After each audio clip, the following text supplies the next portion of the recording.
Assalamualaikum warahmatullahi wabarakatuh. Alhamdulillahirabbil alamin. Berjumpa lagi di channel saya Arham Nagae. Apa kabar semua? Semoga semua dalam keadaan sehat-sehat ya. Amin ya rabbal alamin.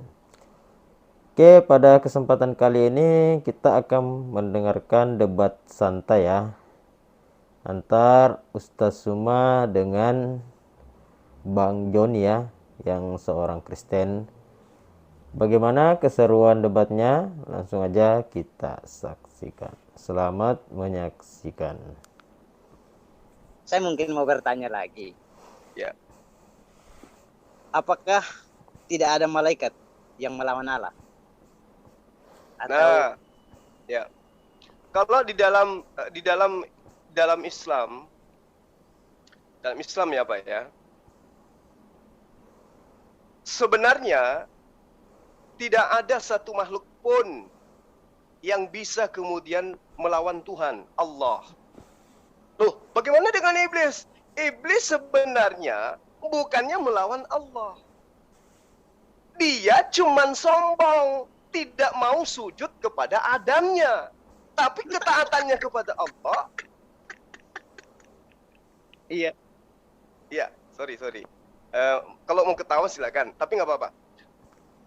Jadi malaikat ini, ya, tidak ada satupun di antara mereka yang kemudian melawan kepada Allah. Tapi memang ada segolongan makhluk yang disebut iblis kemudian yang memiliki rasa sombong, yang menganggap dirinya lebih tinggi derajatnya daripada Adam, sehingga dia nggak mau sujud kepada Adamnya. Nah, kalau di agama Anda tidak berbeda. Justru iblis itu bukan makhluk ciptaan. Justru iblis ini diceritakan di dalam agama Anda ingin menyamai Tuhan. Jadi derajat Tuhan itu turun dia. Karena ada makhluk yang diajarkan ingin menyamai Tuhan. Kalau di Islam enggak. Iblis hanya tidak mau sujud kepada makhluk yang derajatnya menurut iblis lebih rendah daripada dirinya. Gitu loh, Pak. Kalau di agama Anda mungkin iblis itu bisa melawan kepada Tuhan. Kalau di Islam enggak. Iblis justru memelas, mengemis, minta agar usianya dipanjangkan untuk membuktikan bahwa iblis mampu menjerumuskan keturunan Adam untuk ingkar kepada Tuhan. Gitu loh, Pak. Iya. Jadi pertanyaannya memang tidak ada malaikat yang melawan Allah ya? Nggak ada. Enggak ada, ya. Iya. Kalau boleh tahu, Bapak tahu enggak arti kata iblis itu apa? Iblis itu adalah pembangkangan sombong, Pak. Makhluk yang sombong, yang ingkar terhadap Allah. Iya. Pertanyaannya, kalau malaikat ada yang sombong, itu dikategorikan melawan Allah, Bapak setuju enggak? Malaikat kalau dikatakan sombong berarti itu masuk dalam kategori iblis, Pak. Iya, artinya melawan Allah enggak itu? Belum ada di dalam Al-Quran iblis melawan Allah. Yang ada, iblis sombong terhadap Adam alaihissalam untuk sujud.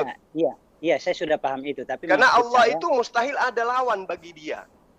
Iya, saya sudah paham itu. Saya rasa teman-teman semua sudah paham. Tapi pertanyaan saya, apakah sombong itu bukan satu bentuk untuk melawan Allah? Saya sudah katakan bahwa iblis itu tidak melawan Allah. Iblis tidak mau sujud kepada makhluk yang dia katakan lebih rendah derajatnya daripada dirinya.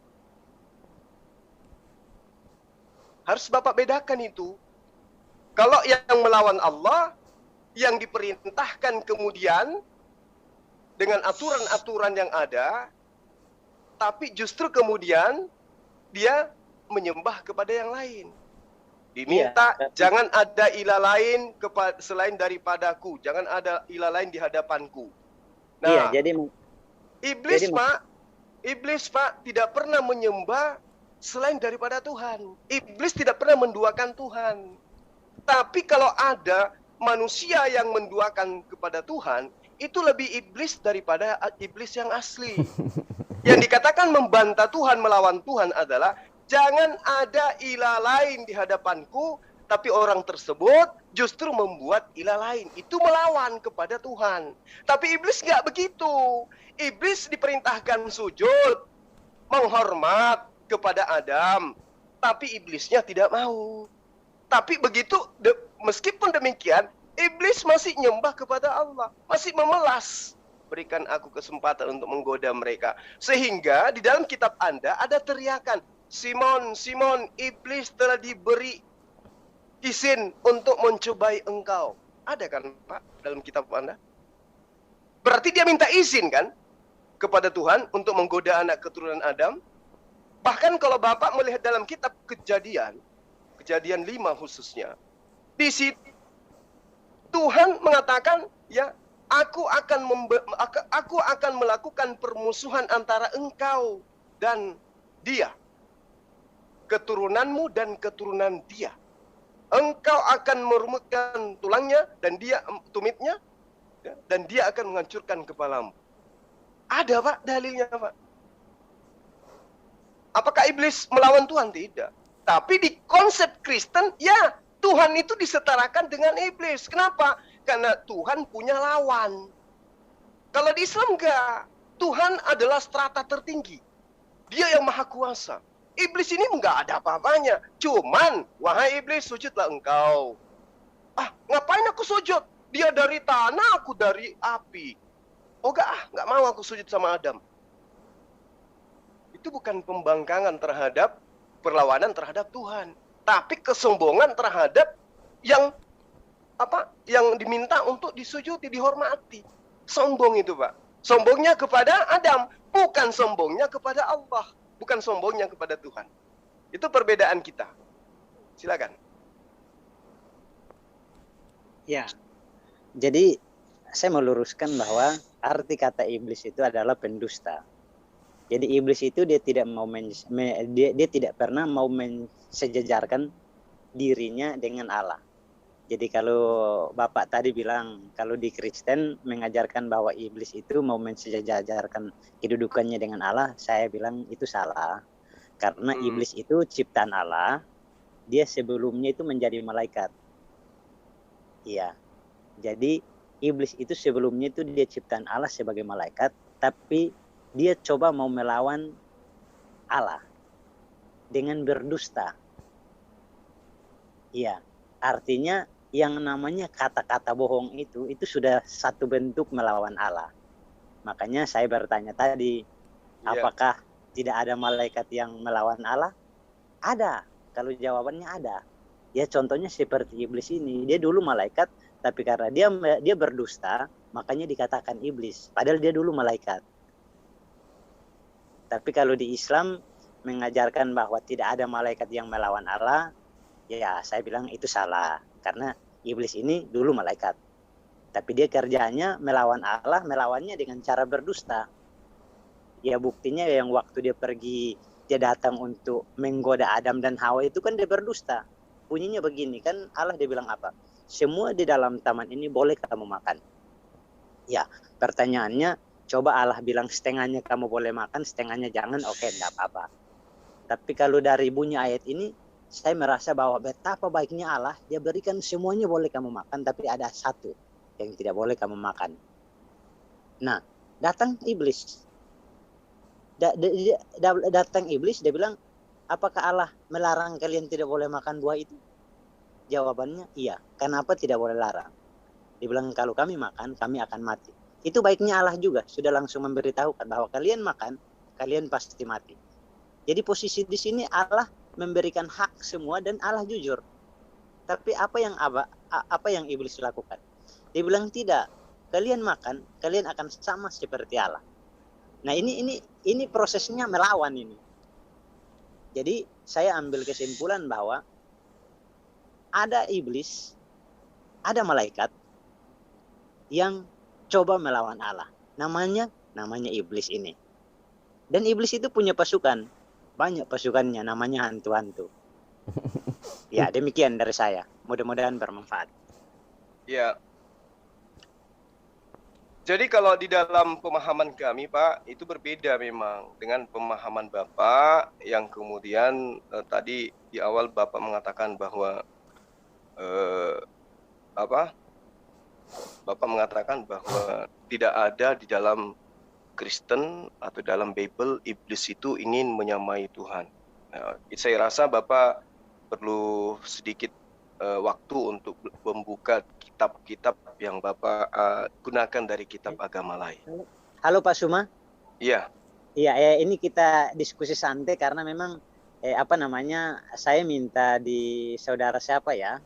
Saya sebenarnya ingin mau berdiskusi dengan Bapak ini mengenai kitab mana yang lebih akurat, Alkitabkah atau Al-Quran. Cuma karena Bapak sudah masuk ke tema ini, ya sudah saya ikut aja. Cuma saya coba meluruskan pemahaman saya lah.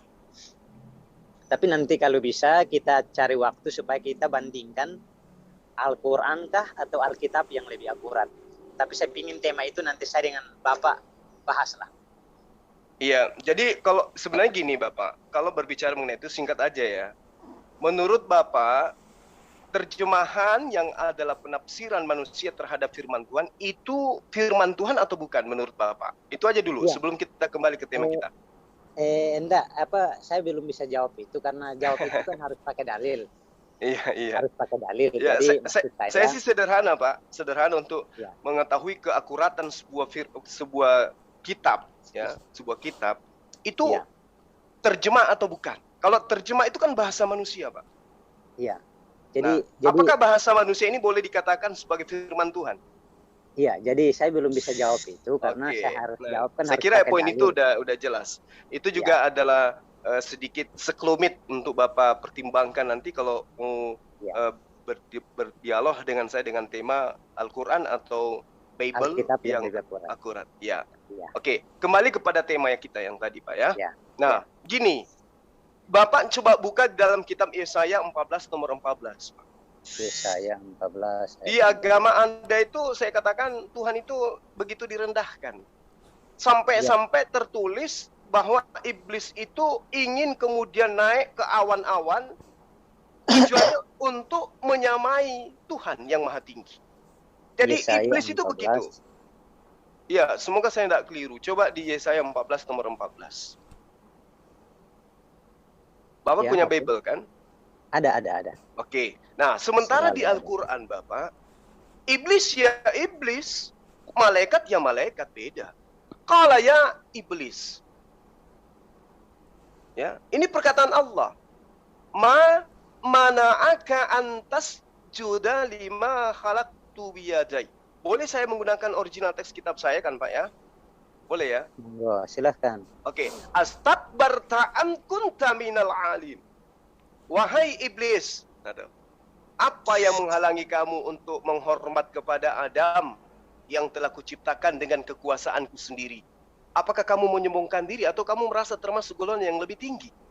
Ini jelas Pak di Al-Quran. Jadi iblis itu ketika diseru, ya, wa isqala rabbuka lil malaikati inni ja'ilun fil ardi khalifah qalu ataja'alu fiha may yufsidu fiha wa yasfiku dima wa nahnu nusabbihu bihamdika wa nuqaddisu lak qala inni a'lamu ma la ta'lamun. Ya. Di ayat-ayat selanjutnya kemudian diterangkan illa iblis, kecuali iblis. Sehingga ditanyai oleh Allah, "Qala ya iblis, ma mana'aka an tasjuda lima khalaqtu biyadan?" Wahai iblis, apa yang menghalangi engkau untuk menghormat kepada ciptaanku yang aku ciptakan dengan kekuasaanku, yaitu Adam. Berarti yang diperintahkan di sini iblis, dan iblisnya menjawab bukan karena ingin menyamai Allah, tetapi karena dia sombong, dia merasa lebih tinggi daripada Adam, bukan karena dia ingin menyamai Allah. Itu di agama Anda.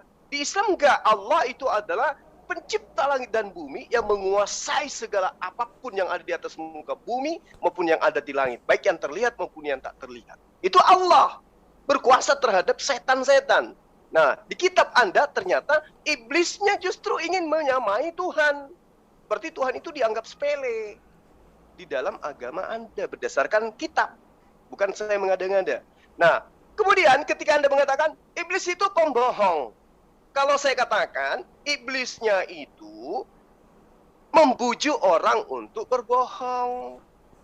Apa yang saudara ceritakan tentang Adam itu setelah Tuhan memberikan kemudian ya potensi pada diri Adam untuk dicobai.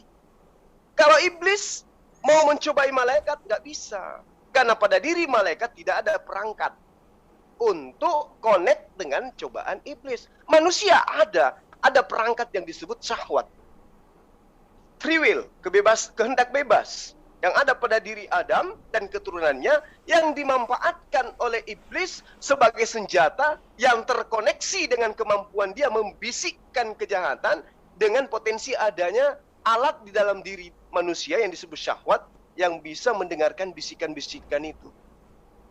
Nah, inilah wujud kesempurnaan Adam, Pak. Itu bukan kekurangan, itu adalah kesempurnaan.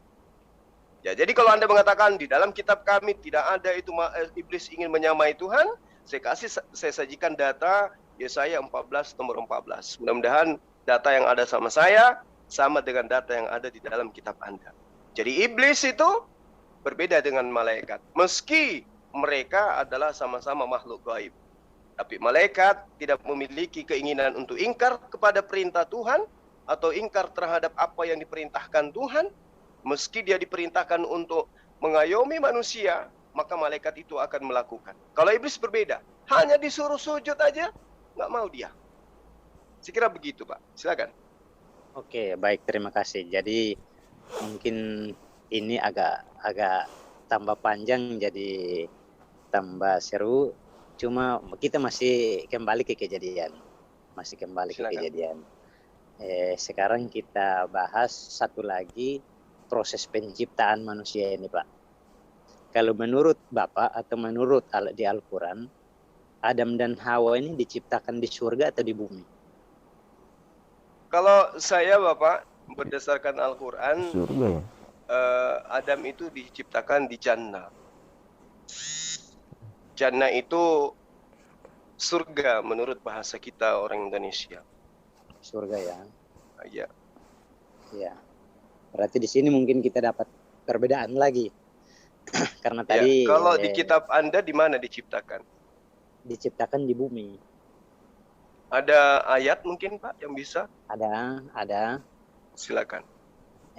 Ayatnya mungkin saya kasih ayat untuk kita bisa berpikir saja. Di sini kan sebelum Allah menciptakan manusia kan Allah menciptakan tumbuh-tumbuhan, pohon-pohon, binatang-binatang, darat dan laut, ya kan? Setelah semua ini sudah ada, baru Allah menciptakan manusia. Nah, Allah menempatkan manusia ini di satu taman, namanya Taman Eden. Nah, Taman Eden ini juga sebentar di ayat 2 ya. Taman Eden ini juga menguatkan bahwa itu di bumi karena ada 4 sungai yang mengalir mengelilingi taman ini. Mudah-mudahan di Al-Quran juga ada ya, karena saya sudah bahas dengan beberapa teman Muslim, ternyata mereka percaya. Akhirnya mereka percaya bahwa Adam dan Hawa diciptakan di bumi. Saya tidak tahu di Al-Quran itu sungai-sungai apa, tapi di sini di Kejadian 2 ayat 10 sampai 14 itu ada 4 sungai yang mengelilingi taman ini. Jadi kesimpulannya Allah menciptakan manusia di bumi dan Allah menempatkan manusia di taman itu. Allah membuat satu taman di bumi dan menempatkan manusia pada waktu itu di situ. Jadi ada ayat yang banyak ayat yang menguatkan bahwa sebelum Allah menciptakan manusia, Allah menciptakan laut, darat, pohon-pohon, hewan dan tumbuh-tumbuhan. Setelah itu baru Allah menciptakan manusia. Nah, banyak pemikiran atau banyak tanggapan teman-teman bahwa di Muslim bahwa Allah menciptakan manusia di surga. Sedangkan di Alkitab saya Allah menciptakan manusia di bumi karena di situ dilihat dari sebelum Allah menciptakan manusia, Allah menciptakan dulu yang tadi saya sebutkan. Nah, supaya lebih yakin lagi bahwa benar manusia diciptakan di bumi itu di 4 sungai itu. Jadi di Kejadian 2 ayat 10 ada 4 sungai. Sungai yang pertama, sungai yang mengalir, ya, sungai yang mengalir di Taman Eden atau Firdaus ini, Taman Eden, itu satu. Sungai pertama adalah Sungai Pison. Saya kurang tahu di Al-Quran sungai apa ya, tapi saya beri tugas ke teman-teman, tolong cek 4 sungai ini di Al-Quran. Itu pasti ada. Yang pertama Sungai Pison. Itulah sungai yang mengalir di Kejadian 2 ayat 10 ya. Kejadian 2 ayat 10 sampai 14. Jadi ini bukti bahwa memang benar Allah menciptakan Adam dan Hawa di bumi, bukan di surga. Jadi ada 4 sungai. Sungai yang pertama, mulai dari ayat 10, ada sungai yang mengalir mengelilingi taman itu. Dan dari sana sungai itu terbagi menjadi 4. Jadi dari taman ini mengalir terbagi menjadi 4 bagian. Jadi taman ini di tengah. Sungai yang pertama, Sungai Pison. Itulah sungai yang mengelilingi seluruh tanah Hiwila. Ya, Hiwila ini cari tempatnya, ada itu. Di tanah Hiwila ada. Masih ada di bumi itu. Masih ada di bagian timur tengah itu ada. Tempat adanya emas. Jadi di Hiwila ini tempatnya emas.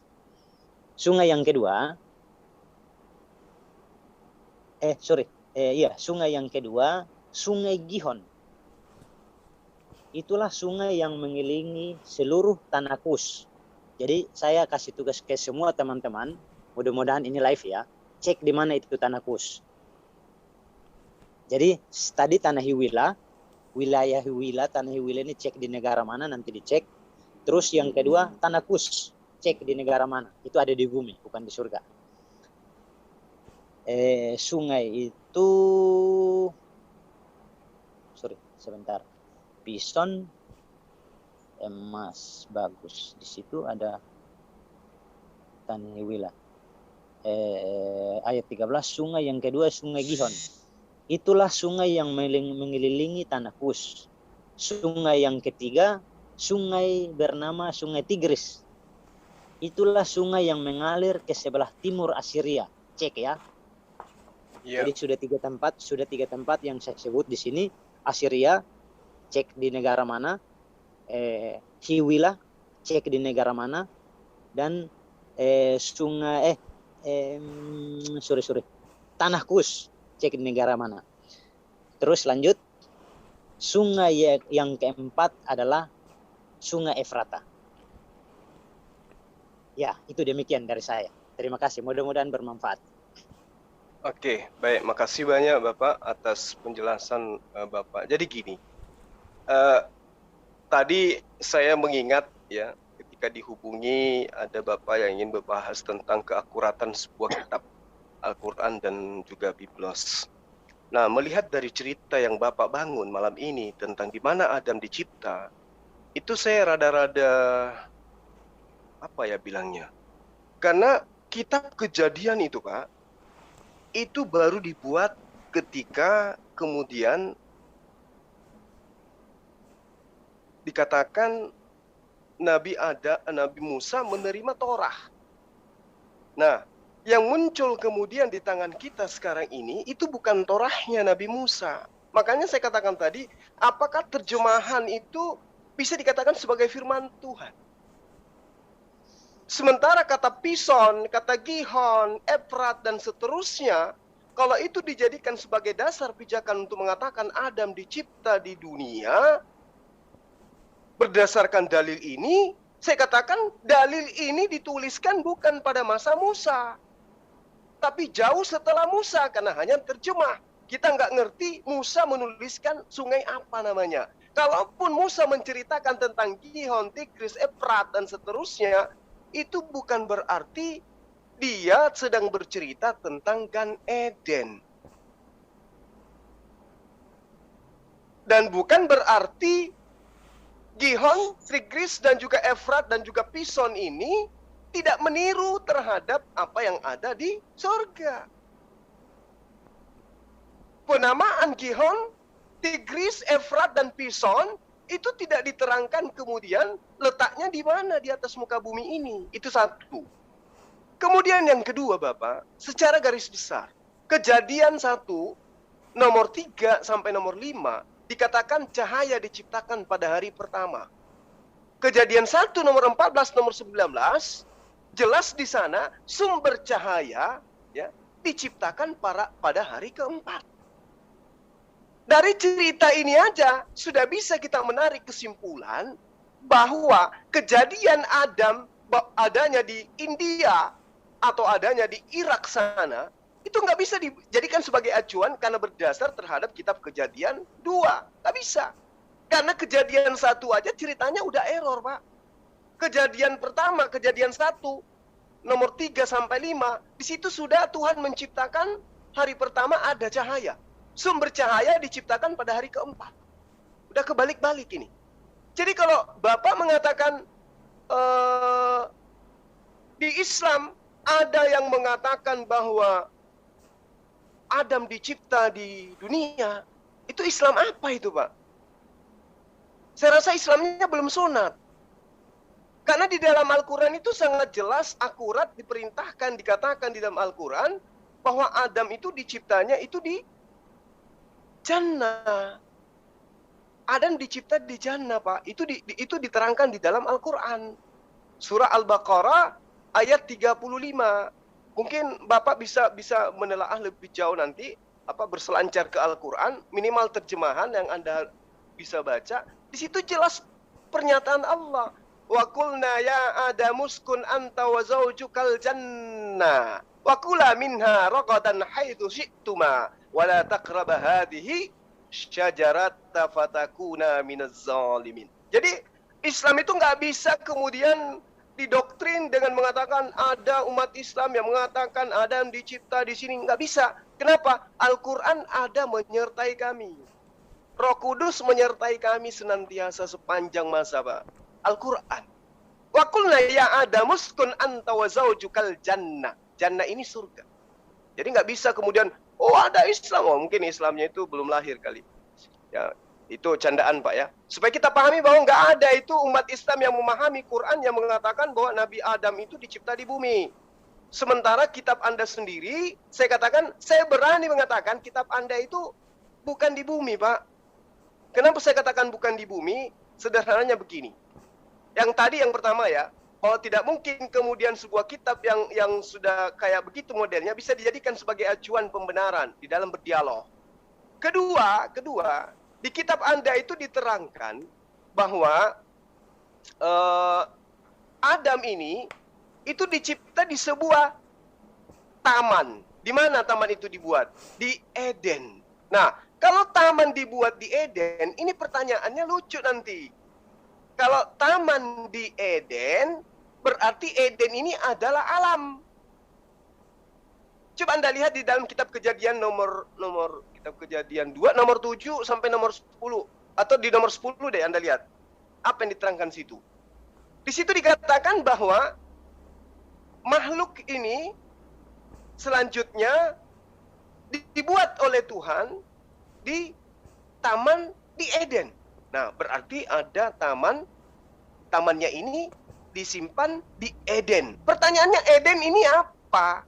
Jangan-jangan ini adalah Aden dalam bahasa Arab. Kalau Aden dalam bahasa Arab, berarti betul, ini surga. Jadi ada taman di surga. Coba Anda cari, Eden ini apa? Kalau bumi pasti disebut bumi, Pak. Maka Tuhan membuat taman di bumi. Kalau dia di bumi, itu yang kedua. Faktanya, ketika Adam kemudian melakukan pelanggaran di Eden, Adamnya diusir kemana? Diusir ke bumi, Pak. Masa dari bumi diusir ke bumi? Nggak mungkin. Itu yang ketiga. Keempat, kalau Gan Edennya itu, Gan Bi Eden itu maksudnya ada di bumi, maka tentu ada bekas-bekasnya dong, Pak. Karena di situ dikatakan, Tuhan Allah menumbuhkan segala macam pohon dari bumi. Jadi Tuhan menumbuhkan berbagai macam pohon dari bumi yang menarik dan yang baik untuk dimakan buahnya. Nah, sekarang pertanyaan saya, di mana semua tumbuhan buah-buahan yang menarik buahnya dan enak buahnya itu berkumpul di suatu wilayah. Di mana itu kira-kira? Kalau di Arab, kemungkinan di Arab sana nggak ada pohon durian. Kemungkinan di sana nggak ada mengkudu dan seterusnya. Mengkudu. Di sana nggak ada buah kudu dan seterusnya. Di India kemungkinan di sana nggak ada buah yang ada di Indonesia. Tapi dalilnya di sini dikatakan dalam Kejadian 2 nomor 9 di kitab Anda ya. Benar-benar saya tidak keliru. Di situ dikatakan Tuhan menumbuhkan berbagai macam pohon dari bumi. Nah, kalau dari bumi, Pak, berarti pohon ini dipindahkan ke tempat lain karena dikatakan dari bumi. Gak mungkin dikatakan Tuhan mengambil berbagai macam tumbuhan dari Makassar, lalu kemudian Tuhan membawanya dan menumbuhkannya di Makassar. Enggak mungkin. Salah itu narasinya. Tapi Tuhan mengatakan berbagai macam tumbuhan diambil dari bumi. Lalu kemudian di mana? Di taman di Gan Eden. Berarti berbeda. Nah, poin demi poin ini Bapak, saya sajikan supaya kita tahu Adam itu bukan dicipta di dunia. Tapi Adam itu memang diperuntukkan untuk mengisi dunia, bumi. Gitu loh, Pak. Saya kira cukup jelas. Nanti kalau misalnya masih kurang, di waktu lain mungkin bisa kita jelaskan lagi. Silakan. Ya, baik. Terima kasih. Senang bisa berdiskusi dengan masterku ini. Ya, biasa aja, Pak. Santai aja kita ya. Ya, jadi ya empat sungai yang tadi saya sebutkan itu, saya mungkin kasih tugas ke teman-teman yang kuasai Al-Quran, coba cek kembali. Dan saya mau larat kembali bahwa tadi Bapak mengatakan bahwa ada Islam yang mengatakan begitu. Tidak, saya bilang itu bukan seperti itu, tapi ada teman-teman saya yang berdiskusi.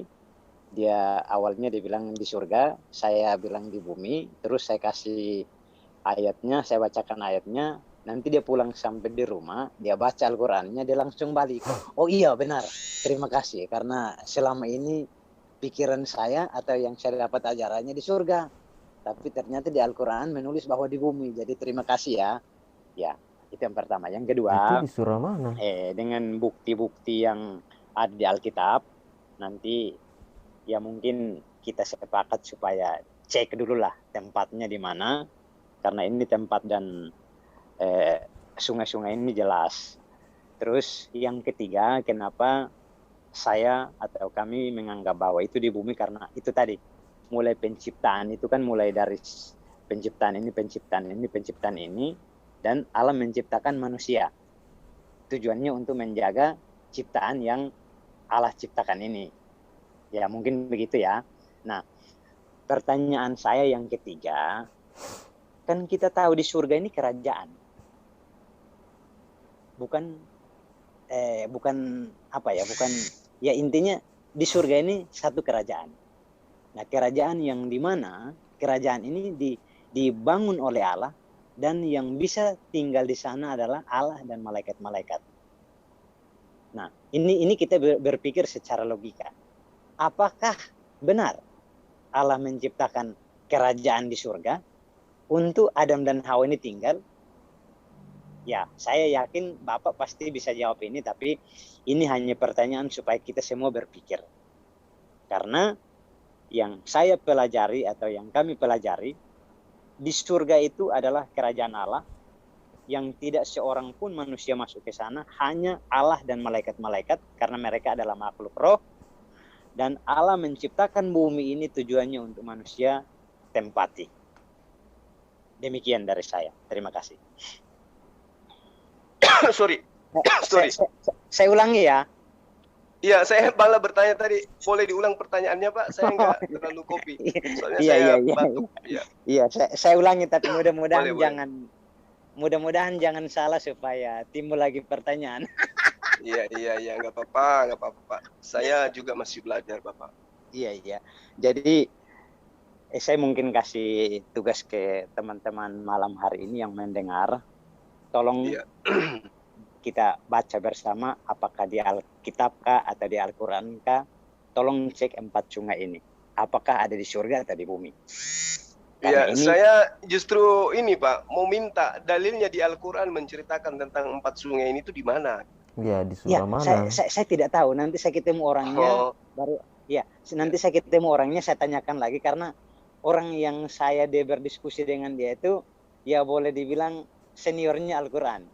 Tapi Wah, nanti saya Oh, ketemu. ahli tafsir Nanti saya dong. ketemu, saya minta. Dia tinggal di kompleks LDI sini. ya, ya, ya, ya, Ya. ya. Jadi saya mungkin Jadi seniornya Al-Quran ini mengatakan bahwa Adam dicipta di bumi gitu ya Pak ya? iya, dia Oh, baru baca dan dia baru tahu kalau Adam ini diciptakan di bumi karena 4 sungai oh. yang saya sebutkan Jadi tadi itu ada di Al-Quran. senior ini baru baca gitu. Dia baca Pak, tapi selama ini kan hanya baca lewat. Tapi Oh, saya arahkan 4 sungai ini, nanti dia pelan-pelan baca, baru dia paham. oh ya. Bagus juga Tapi seniornya. Ternyata Bapak lebih duluan tahu daripada dia. jangan gitulah, ini kita diskusi. Ya, Iya, jadi iya. maksud saya begini, Ya, silakan Pak. saya mohon maaf kalau nanti ada yang tidak berkenan ya dibuang. Iya, Tapi biasalah ada itu. Saya mau tanggapi sebentar ya. Ini kata Bang Joni yang beritahu itu adalah senior Al-Qur'annya.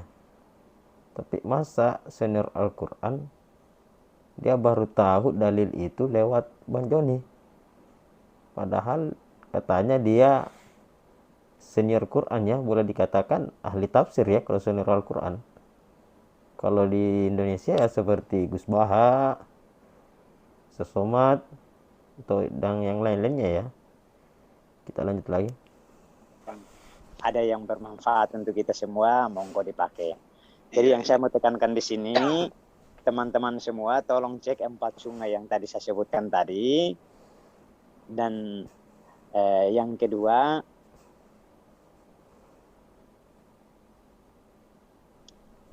bukti bahwa sebelum Allah menciptakan manusia, Allah menciptakan tumbuh-tumbuhan, tanaman, apa semua gitu. Jadi kesimpulannya Adam diciptakan di surga, di bumi, dan tempatnya ada di di India. dekat, ya tempatnya ada di 4 sungai itu. Saya tidak tahu di bagian mana. Ya, terus yang ketiga, kita semua percaya dan yakin bahwa di surga itu kerajaan Allah, iya kan? Iya, iya. Nah, di kerajaan Allah ini, apakah yang tinggal di sana Allah dan malaikat-malaikat kah, atau memang manusia juga harus tinggal di sana? Iya. Nah, ya, jadi di sini saya mengajak kita berpikir bersama karena Allah menciptakan manusia untuk memenuhi bumi ini. Allah menciptakan manusia untuk beranak cucu dan penuhi bumi ini, bukan beranak cucu untuk penuhi surga. Ya, demikian. Iya, iya. Baik. Jadi kalau di kami Bapak, surga itu adalah makhluk. Ya, surga itu makhluk ciptaan Allah dan surga itu adalah alam.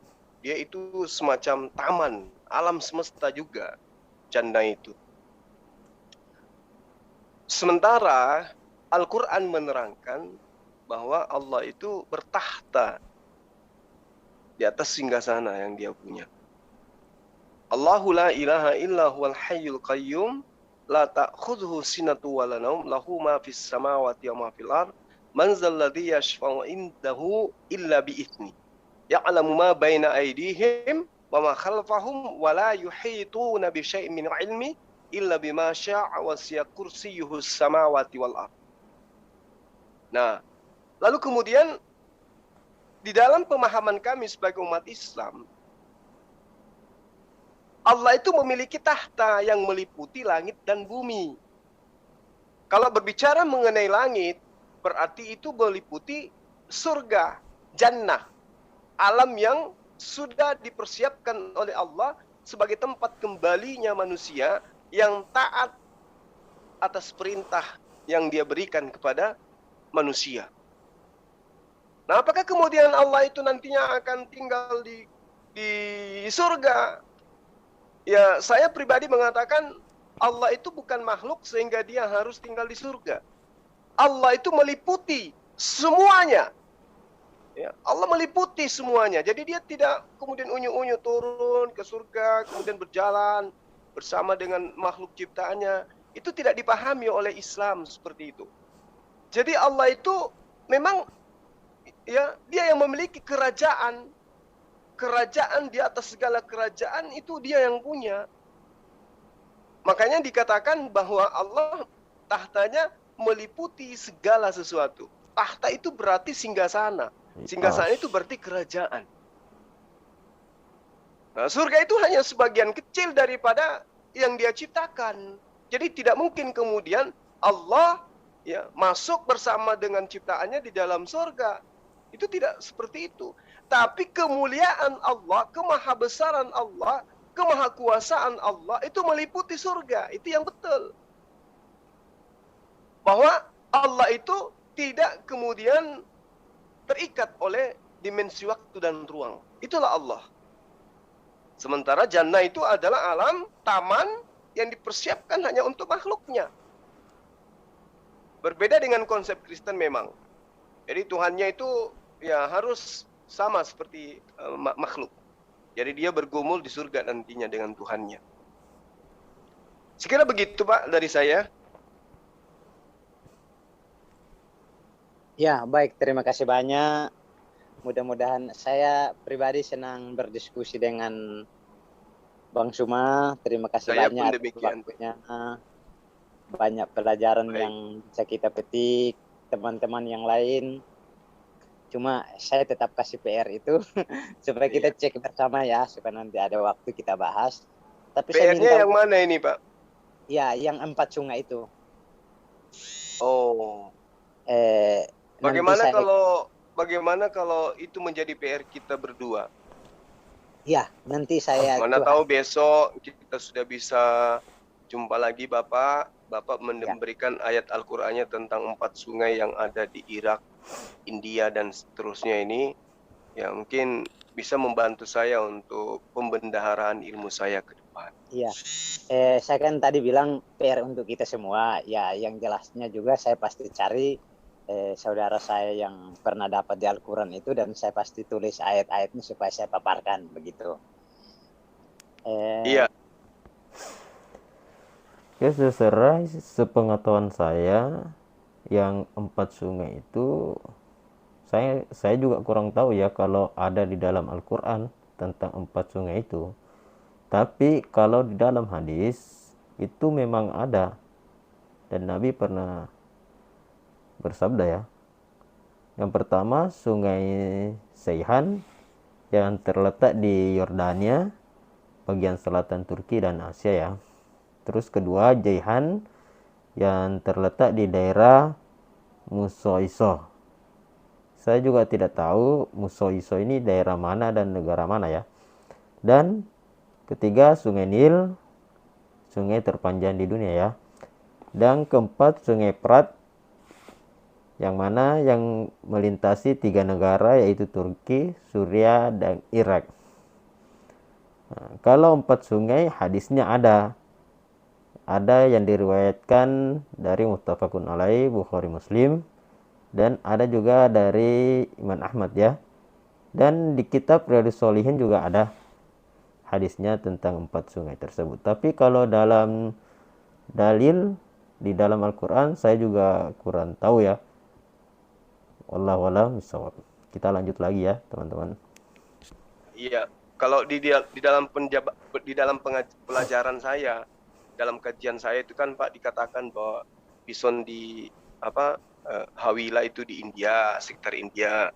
Gihon itu sekitar sana juga, daerah India juga. Kemudian ada yang dikatakan di Irak dan seterusnya. Ya, mungkin ini adalah kisi-kisi yang Bapak berikan. Mudah-mudahan bisa saya temukan dalilnya di Al-Quran tentang 4 sungai yang mengalir di Gan Eden ini. Ya, Pak ya. Ya, terima kasih.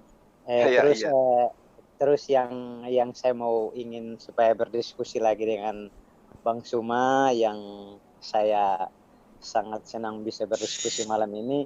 Nanti minggu depan saya tetap cari waktu. Bang Suma juga saya mohon izin waktunya supaya kita diskusi dengan tema yang pernah saya minta. Baik, baik Ya, Bapak. artinya di sini saya belajar, teman-teman yang lain juga belajar dengan arahan dari Bang Suma, cuma istilahnya saya agak melawan sedikit. Enggak apa-apa. Dialog itu hidup itu kalau sudah ada yang kayak begitu-begitu Bapak. Bagus ya Bang Joni ini juga. Yang penting kita tidak menistakan kita, sembahan Iya. lawan diskusi Iya. gitu ya Pak. Ya, yang jelasnya juga saya pasti melawan, tapi saya melawan dengan dalil atau ayat-ayat. Ya, Saya tidak mau pakai asumsi. ya kita harus memperjuangkan iman kita Pak. Tentu Benar. dengan cara-cara yang baik. Baik. Jadi mohon izin, terima kasih Bang Suma. Sama-sama atas Pak. waktunya. Ya. Teman-teman yang lain, terima kasih Sama-sama. banyak. Ya. Sudah tengah malam, saya mau istirahat dulu. Matur Baik. sun. Matur suhun. Oke teman-teman, tidak terasa sudah debatnya sudah habis ya. Dan